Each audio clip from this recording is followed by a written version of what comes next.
Chapter 11. A Questionable Friend. Frank and Joe darted after Williams and succeeded in intercepting him before he reached the rear exit. A wild struggle followed. The boys and their burly opponent crashed to the floor in a mass of entangled arms and legs. Mr. Freeman, having recovered from the blow he'd received, rushed over to give his support. Williams was exceptionally strong, but 3 against 1 was too much for him. "That's enough," he panted. "Don't hit me again." He dropped and lay on the floor like a whipped dog. "You'd better do some explaining," Frank said angrily as he and Joe stood up and brushed off their clothing. Joe grabbed the envelope and extracted several pictures. "The aerial shots," he exclaimed, and handed them to his brother. "I've nothing to say," growled Williams, trying to catch his breath. He sat up and ran a hand through his hair. "Who stole our camera and films?" Frank demanded, glaring at their captive. "I don't know about anything being stolen," Williams insisted.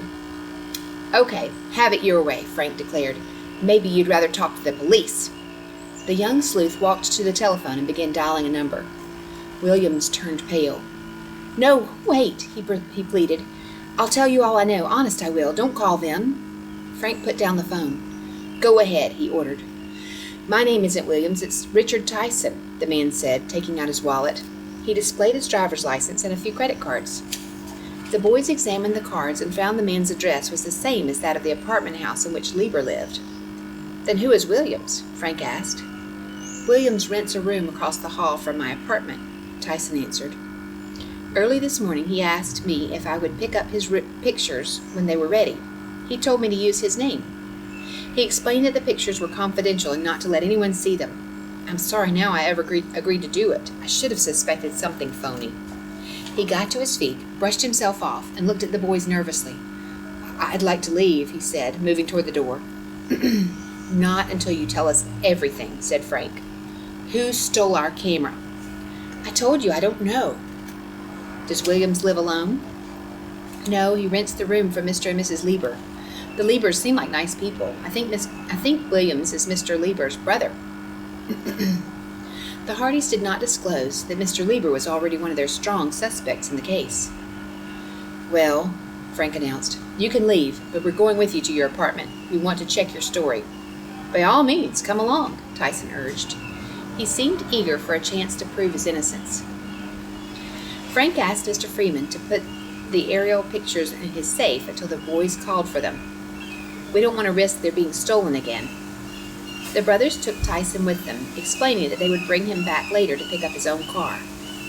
As they drove, Tyson volunteered the information that Lieber was an airplane mechanic and standby co-pilot. As a result, he was away a lot.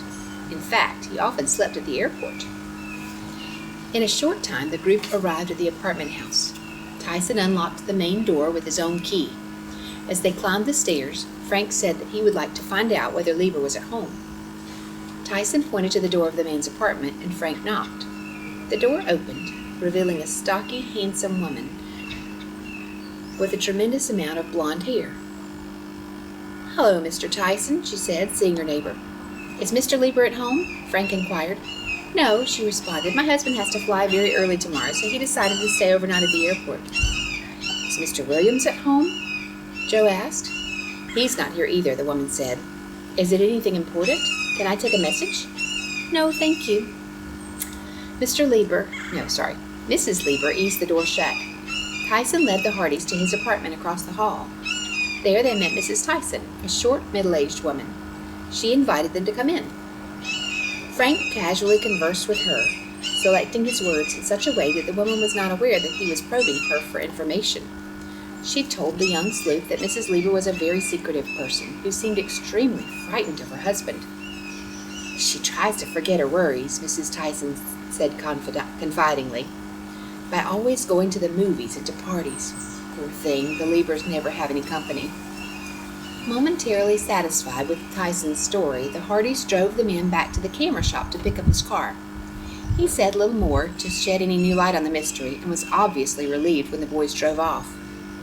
When they reached home, Frank and Joe discussed the information they gathered that day.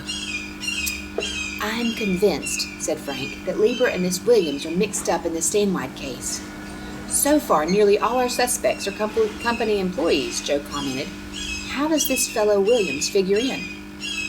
It's possible that he's part of the racket, but working from the outside, Frank suggested. The boys recalled Jerry Madden's remark about Lieber's being Peterson's pal. They wondered if this meant that the chief pilot himself was involved in the thefts. And it doesn't surprise me that Art Rodax fits into the picture, said Joe. I knew he had a secret reason for not wanting us around the plant. At that moment, the telephone rang. The caller was Randy Watson.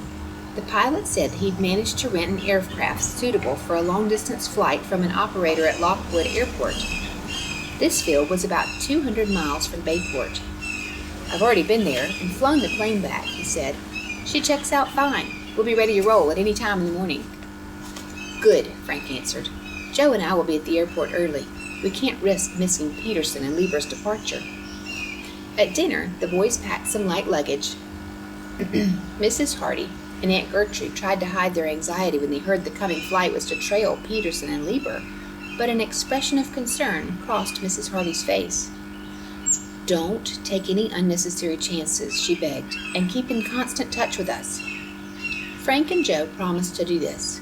They assured the women that the trip was only routine and that they would be away not more than 2 or 3 days. 2 or 3 days? Aunt Gertrude exclaimed. If you catch those thieves the first day, why can't you come home? That's where you belong anyway. The boys grinned, and Joe said, Why, Auntie, the longer the chase, the more fun. Fun nothing, she stormed. A lot of danger. Unnecessary danger for a couple of growing boys. Miss Hardy's tirade ended only because she was called to the telephone. Mr. Hardy, on the other hand, made no objection to the trip. Best of luck, boys, he said. The following morning, the boys started for the airport as soon as dawn broke.